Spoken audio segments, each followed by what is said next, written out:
سب سے پہلے علی بھائی آپ کو بہت بہت سلام عرض ہے، اور سب سے پہلا جو سوال بھائی نے کیا تھا وہ کیا تھا کہ اگر ہم ووٹ دیتے ہیں کسی کو تو اس کو پروموٹ کرتے ہیں اور وہ حکومت میں آتا ہے تو کوئی غلط کام کرتا ہے اور فحاشی وغیرہ کو یا بے حیائی جو بھی ہے اس کو پروموٹ کرتا ہے، تو کیا اس کا گناہ یا اس کا وبال ہمارے سر پہ بھی جائے گا؟ تو اس وجہ سے ہم ووٹ نہ دیا کریں، وہ یہ پوچھنا چاہ رہے تھے۔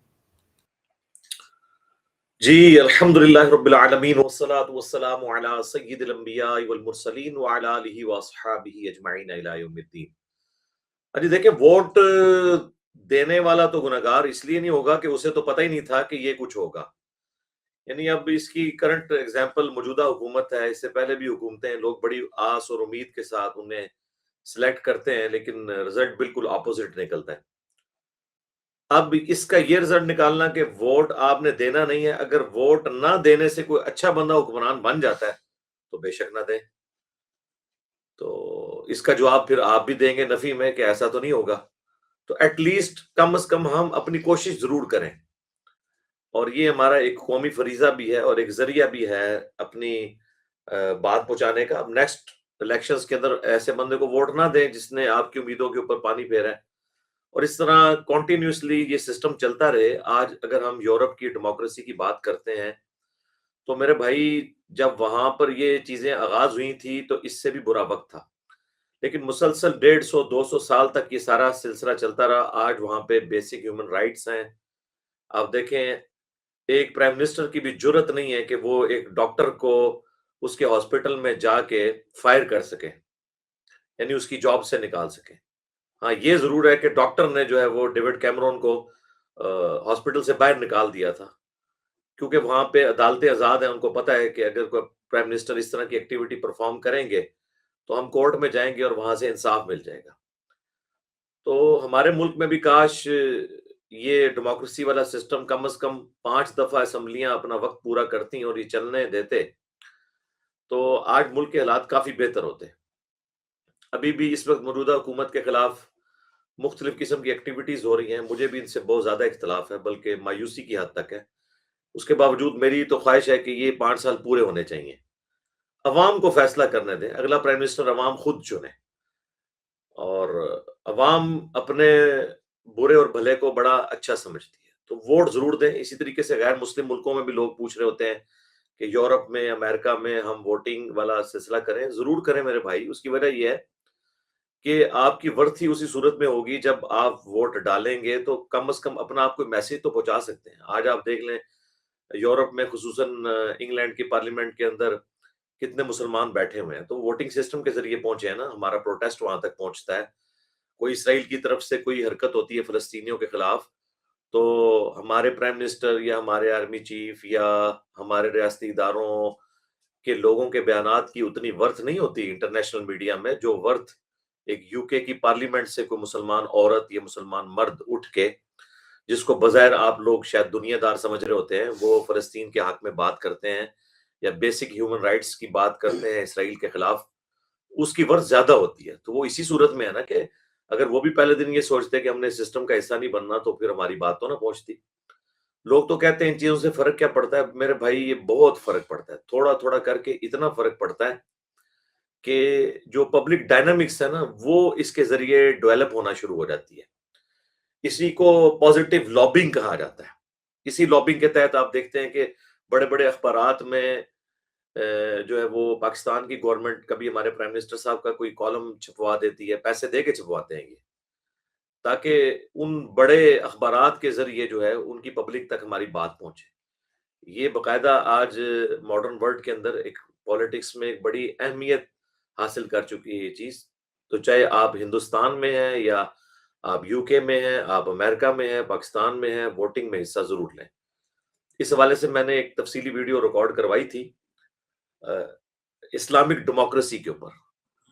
جو ویسٹرن ڈیموکریسی ہے یہ تو غیر اسلامی ہے، لیکن بہرحال اس قسم کی بدماشیوں سے بہتر ہے جو ماضی میں ہم مسلمان حکمرانوں سے دیکھتے ہیں۔ اسلامک ڈیموکریسی وہ ہے جس میں آپ حلال کو کثرت رائے سے طے کرتے ہیں کہ کون سے والا حلال آپ یوز کریں گے۔ حرام کو آپ طے نہیں کر سکتے. حرام کا معاملہ جو ہے وہ کتاب و سنت میں آ چکا ہوا ہے کہ یہ چیزیں حرام ہیں. اب حلال کا دائرہ جو اللہ تعالیٰ نے بتایا ہے، اس دائرے کے اندر آپ نے کون سا کام جو ہے وہ اڈاپٹ کرنا ہے ان حلال چیزوں میں سے. مثال کے طور پہ میں اکثر مثال دیتا ہوں کہ افطاری کے وقت آپ نے روح افزا سرو کرنا ہے، یا آپ نے کھجور سے روزہ کھلوانا ہے، یا نمک والے پانی سے کھلوانا ہے. اس کا فیصلہ جو ہے وہ کثرت رائے سے ہوگا، لیکن اس پہ کوئی کثرت رائے نہیں ہوگی کہ آپ نے شراب سرو کرنی ہے. نہیں، وہ تو شریعت میں حرام ہو چکی، اس پہ رائے نہیں ہوگی. اور قرآن میں بھی اللہ تعالیٰ نے فرمایا مسلمانوں کی، اہل ایمان کی یہ خوبی ہے، وَأَمْرُهُمْ شُورَى بَيْنَهُمْ، سورہ اشورا کے اندر. اس سورہ اشورا سورت نمبر 42 کا نام ہی اس آیت کے اوپر ہے کہ مسلمانوں کے آپس کے کام مشورے سے طے کرتے ہیں.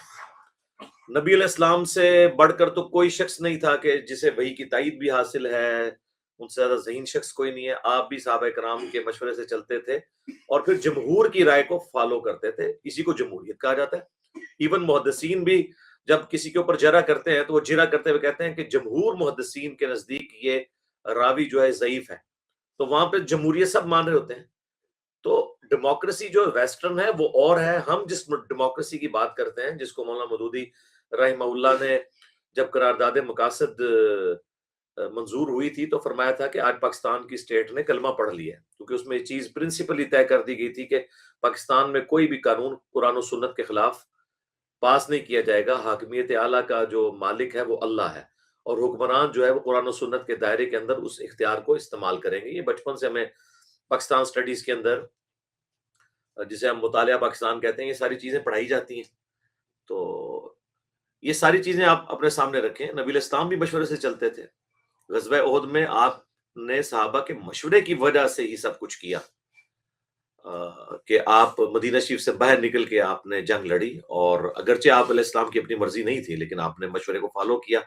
اگرچہ اس کا نقصان بھی ہوا، لیکن بہرحال اللہ تعالیٰ نے بعد میں نبی علیہ السلام کو قرآن حکیم میں صحابہ کرام کو معاف بھی کر دیا، اور پھر نبی علیہ السلام سے یہ بھی فرمایا کہ اللہ کی رحمت ہے کہ آپ اپنے صحابہ کے حق میں رحم دل ہیں. اگر آپ تند ہوتے، آپ کی زبان یعنی سخت ہوتی، تو یہ صحابہ کرام آپ کے گرد سے دور ہو جاتے. یہ آپ کے گرد جو اکٹھے ہیں اور آپ صلی اللہ علیہ وآلہ وسلم کے ساتھ جڑے ہوئے ہیں، تو یہ آپ کے اخلاقیات کی وجہ سے. پھر ساتھ ہی فرمایا کہ وَشَاوِرْهُمْ فِي الْأَمْرِ، اب آپ نے ان کے ساتھ مستقبل میں بھی مشورہ کرنا ہے. یہ نہیں ہے کہ ان کے مشورے کی وجہ سے کوئی مس ہینڈلنگ ہو گئی، یا ان میں سے چند لوگوں کی جذباتیت کی وجہ سے کوئی مسئلہ خراب ہوا تو آپ انہیں مشورے میں شامل ہی نہ کریں. نہیں، آپ نے آئندہ بھی انہیں مشورے میں شامل کرنا ہے. اگر نبی علیہ السلام مشورے سے چل رہے ہیں تو دنیا کے ہر انسان کو مشورے کی ضرورت ہے. یہ ذہن میں رکھیے گا. اس لیے ہم ڈیموکریسی کو، اسلامک ڈیموکریسی کو جو ہے وہ خلافت راشدہ کی ماڈرن فارم سمجھتے ہیں کہ یہ ملوکیت سے، ون مین شو سے بہتر ہے. کم از کم اکاؤنٹیبلٹی تو ہوتی ہے نا. بادشاہ اور کنگ کے سامنے تو آپ بات بھی نہیں کر سکتے. جائیں سعودیہ میں کوئی بات کر کے بتائیں. آج ہمارے اس پلیٹ فارم سے جو حق کی آواز اٹھی ہے، یہ سعودی عرب میں انہوں نے اٹھنے دینی تھی؟ ناٹ ایٹ آل، کبھی بھی نہیں. آج دیکھیں صحافی کس طرح کی road language sitting prime minister کے بارے میں استعمال کرتے ہیں. تو یہ ڈیموکریسی ہے نا. ادروائز یہ سب کچھ وہاں پہ ہو رہا ہوتا. بعض اوقات وہ لمٹ بھی کراس کر دیتے ہیں، لیکن بہرحال بات تو سنی جاتی ہے نا. ہماری یہ دعوت ساری اسی برکت سے ہی چل رہی ہے نا. تو ہم تو ہمیشہ، ہمیں تو یہ سوٹ کرتی ہیں چیزیں. اور خلافت راشدہ کی ماڈرن فارم ہے. لوگ کہتے ہیں جی خلفائے راشدین دیکھیں جی سلیکٹیو لوگ تھے، سلیکٹیو لوگوں سے مشورے کیے جاتے تھے، اس لیے کہ اس وقت قبائلی سسٹم تھا. اور قبائلی سسٹم میں جب آپ قبیلے کے سردار کو ووٹنگ کے ذریعے چنا جاتا تھا، ونس وہ جب سردار چن لیا جاتا تھا، اس کے بعد پھر اسی کی بات ہونی تھی. جس طرح ہم ووٹنگ کے ذریعے جب پرائم منسٹر کو چن لیتے ہیں، تو اب پرائم منسٹر جب کوئی ڈیسیژن لیں گے کسی فارن افیئر کے اوپر، انٹرنیشنل پالیٹکس میں کوئی بات کریں گے، تو وہ پوری قوم کی بات شمار ہوگی. اس میں کون سی ایسی بات ہے؟ اب یہ تو نہیں ہے کہ ہر معاملے میں پرائم منسٹر نے 22 کروڑ عوام سے ووٹنگ کرانی ہے. 4-5 ارب روپیہ اب آج کے دور میں تو کم از کم الیکشن کا خرچہ آ جائے. تو اس طرح تو نہیں ہوگا. جب آپ چن لیتے ہیں اس طرح، وہ بڑے لوگ تھے نبی علیہ السلام کی تربیت یافتہ، اور اس لیے دیکھیں ان بڑے لوگوں میں سے لوگوں کو چنا گیا. حضرت عمر نے بھی جو صحیح بخاری میں آتا ہے 6 رکنی کمیٹی بنائی تھی، وہ سب بڑے لوگ تھے. نبی علیہ السلام جن سے وفات تک راضی رہے، اس میں الفاظ ہیں. عشرۃ مبشرہ میں سے تھے. ان میں ایک 7واں بندہ تھا، وہ بھی اشرم بشرہ میں تھا، سعید ابن زید. چونکہ وہ بہنوئی تھا حضرت عمر کا، اس لیے انہوں نے اس کو شامل نہیں کیا اس کمیٹی کے اندر. ادروائز باقی 6 سب